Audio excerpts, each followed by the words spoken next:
Hello everybody, I'm Sheena and I'm in my treehouse, and I'm going to talk to you a little bit about the tarot, which is one of my favourite subjects. I'm going to give you a very condensed version of a workshop that I give to others, and obviously with the way things have gone this year, there ain't been a lot happening in that department because of the lockdown and everything, and still restrictions are, we're feeling the effects of that still, aren't we, on some level. But I think people are starting to come out of the woodwork now a bit more, and but I thought I'd stay in my woodwork in my treehouse, and just share a little bit of what I've written and done with others. Now I'm going to apologise first of all because I'm going to read a little bit off my my handouts, which I give to all my students, so you'll have to forgive me, but here goes. Right, so what is the tarot? Basically the tarot is a mystical card deck, 78 cards, very complex, for divination. All right, so what does divination mean? Divination is basically revealing the unseen and making it seen. All right, and there are lots of different methods of divination. We can read clouds, we can read smoke, we can read fire, we can read the runes, we can read the tarot cards. All right, so the tarot cards have been around for centuries, actually. But also, more recently, the tarot has been recognised as a really powerful tool for personal development, which is something that I've, it's an ongoing learning process. You never stop learning about yourself, and I think that the more you can learn about yourself and how you tick, the more that helps other people, because if you don't understand who you are, how are you going to understand who anybody else is, basically? All right, so the cards have been a brilliant learning tool for me for personal development, and they're also a really good system of communication, because through the illustrations, the pictures on the cards, there is deeply ingrained symbolism, and it's that symbolism that we tune into to read and interpret what each card is. All right, so basically that's what the tarot is. All right, there are 78 card deck, steeped in mysticism and magic and healing, and it's something that some people think, oh, the tarot, there's some odd images. Some people get a little bit freaked out by the death card, but honestly, it's just about really understanding, because basically what people fear the most, what they don't understand. So I see my job as a teacher and a reader, really, to dispel that myth, and to try and bring some light to the subject. So where does it come from? This is where I have to look at this, I'm afraid. So it's a cross section of cultures and traditions with connections to paganism, witchcraft, astrology. Now, astrology is the first thing that I was fascinated by as a teenager, and that kind of led me into the magical arts and the tarot. Numerology, alchemy, psychology and philosophy.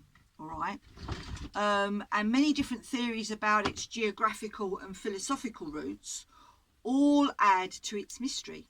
Okay, so it's steeped in history and mysticism and all those connections to different, psychology, philosophy, astrology, numerology, paganism, but it appeared in its present form back in the 15th century in Italy as a game of tarocchi. All right, so no, tarocco, sorry, I got that wrong. I thought it was tarocchi. No, it's tarocco.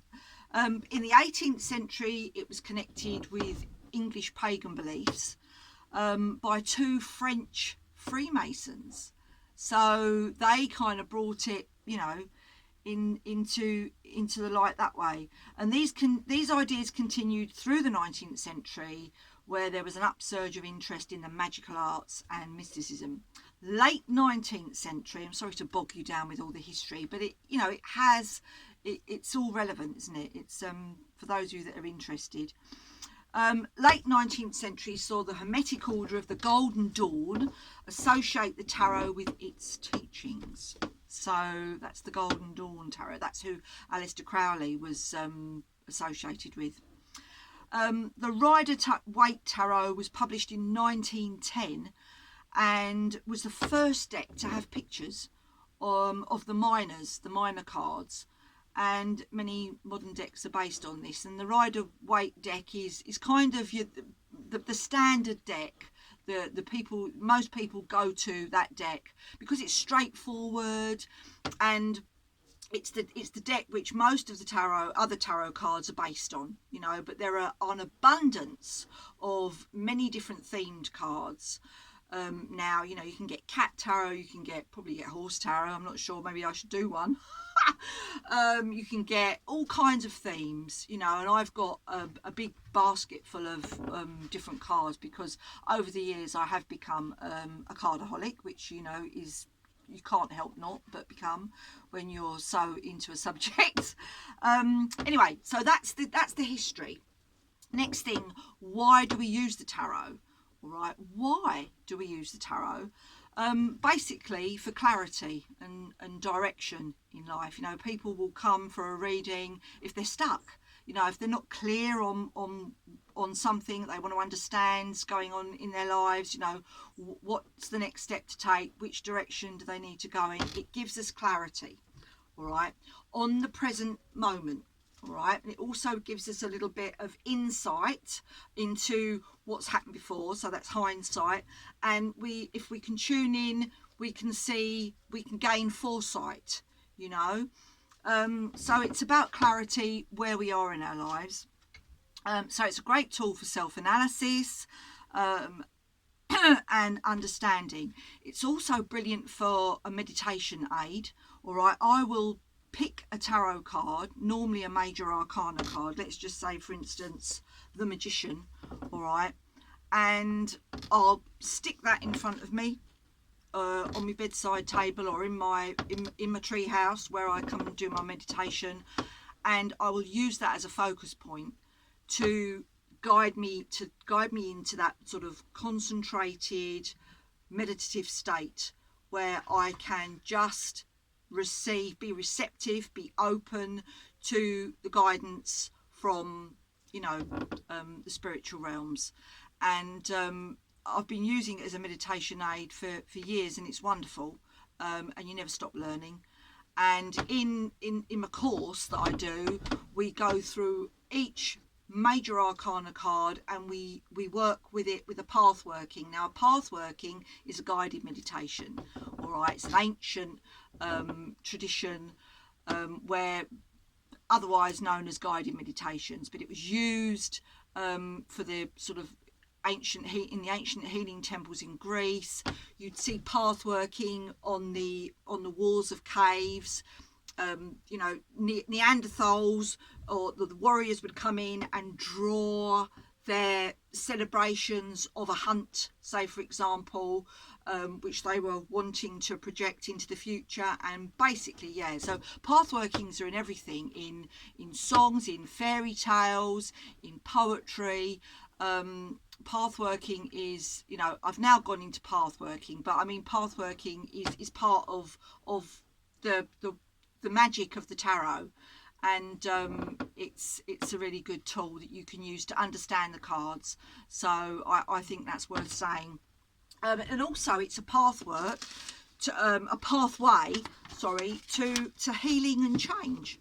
All right, it's a great healing tool, because if we can learn to understand ourselves, work out what's going wrong in our lives, it does give us direction about where we need to change, how we can develop and grow, because we never stop growing, we never stop learning about life, because the nature of life is change, isn't it?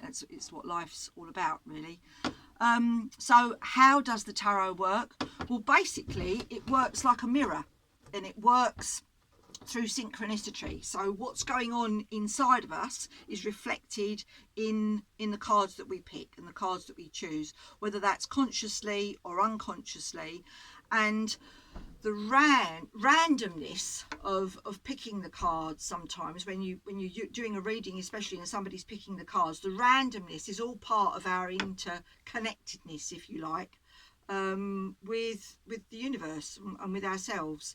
So, you know, everything connects. It's all to do with synchronicity, with reflection, with the way. So the tarot is a bridge, all right, a bridge between our subconscious and our conscious minds, all right, and that's where it gets really interesting.